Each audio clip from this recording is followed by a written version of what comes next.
Bienvenidos a nuestra presentación. A continuación se socializará el tema fotosíntesis.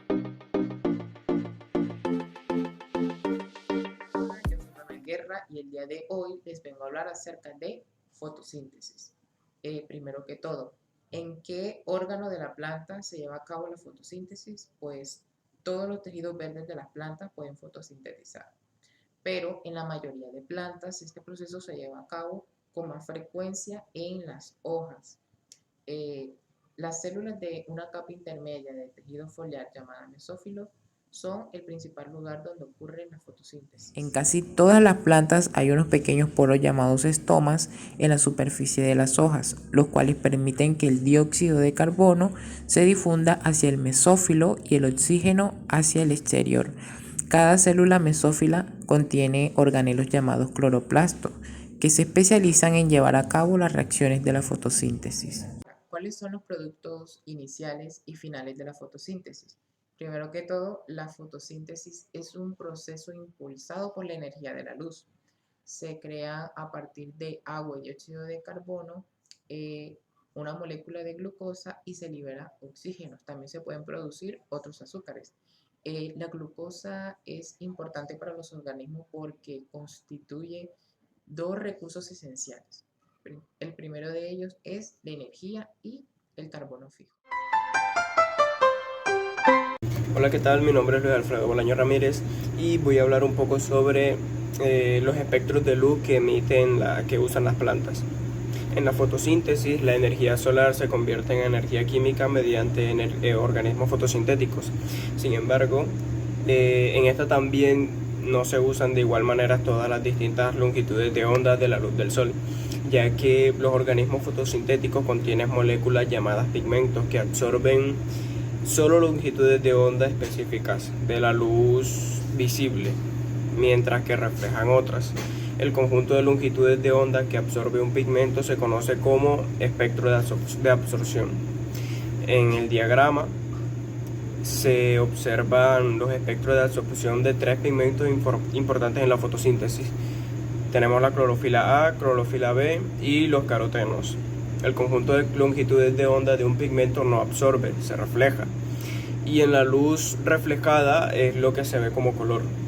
Por ejemplo, percibimos las plantas de color verde por su gran contenido de moléculas de clorofila A y B que refleja la luz. La mayoría de organismos fotosintéticos tiene una diversidad de pigmentos que le permite absorber una amplia gama de longitudes de onda. Y hay varias y hay otras, pero ese es otro tema.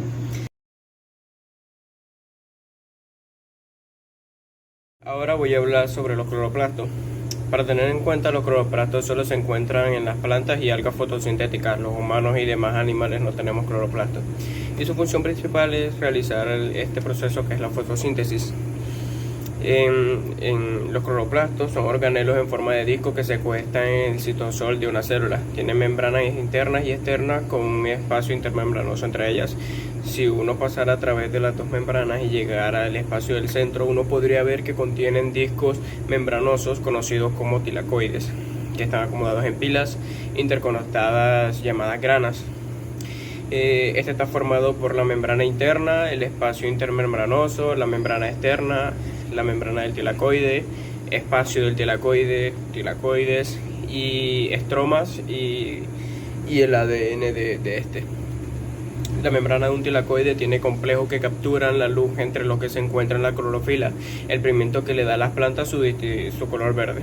Los tilacoides son huecos y el espacio entre medio del disco se conoce como espacio del tilacoide o lumen, mientras que el líquido alrededor de los tilacoides se llama estroma.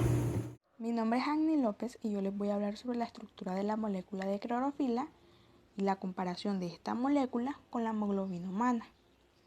La estructura de la molécula de clorofila tiene dos partes.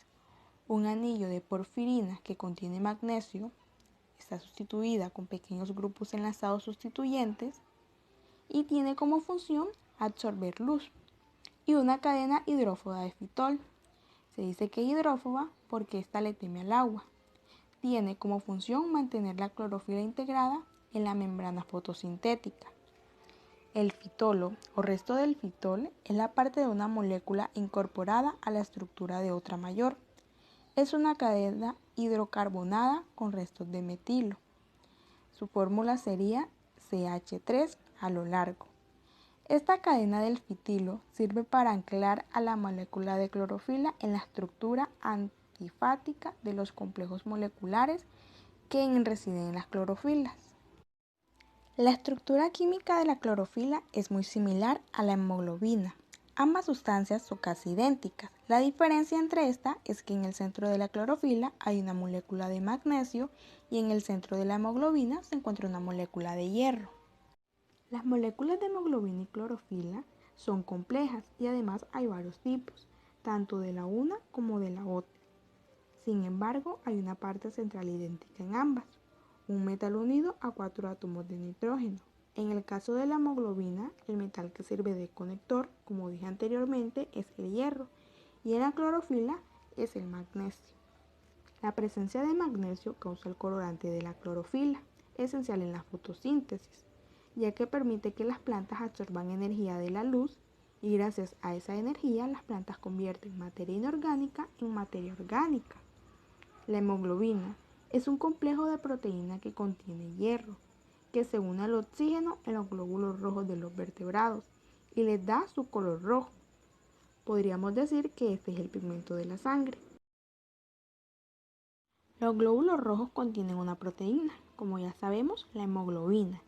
Esta es la que transporta el oxígeno desde los pulmones hasta las células de todo el cuerpo y además hace el viaje de regreso cargada con el dióxido de carbono que nos sobra desde la célula hasta los pulmones para luego ser expulsados hacia el exterior. Nuestro cuerpo transforma la clorofila, fría, verde y yin, en hemoglobina, caliente, roja y yang. Por ello, si comemos alimentos ricos en clorofila, ayudamos a nuestro cuerpo en la producción de hemoglobina. Entonces, cuanto más saludable sea nuestra sangre, más sanos seremos nosotros, ya que el impacto que los alimentos verdes tienen en la calidez y pureza de nuestra sangre es muy alto. El proceso de fotosíntesis se divide en dos fases, la fase luminosa y la fase oscura. La fase lumínica depende directamente de la luz. Para poder obtener energía en forma de ATP y NADPH a partir de la disociación de moléculas de agua, formando oxígeno y hidrógeno. La fase oscura. En esta etapa se producen en cúmulo de reacciones que no necesitan de la luz solar y que convierten el dióxido de carbono en azúcares. Hola, soy la Miss Cindy Erazo y hoy les hablaré sobre la importancia biológica de la fotosíntesis.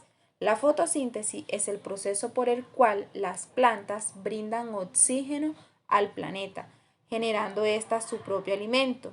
Se puede decir que los seres vivos dependemos de cierta manera de este proceso, siendo así el más importante dentro de los seres vivos.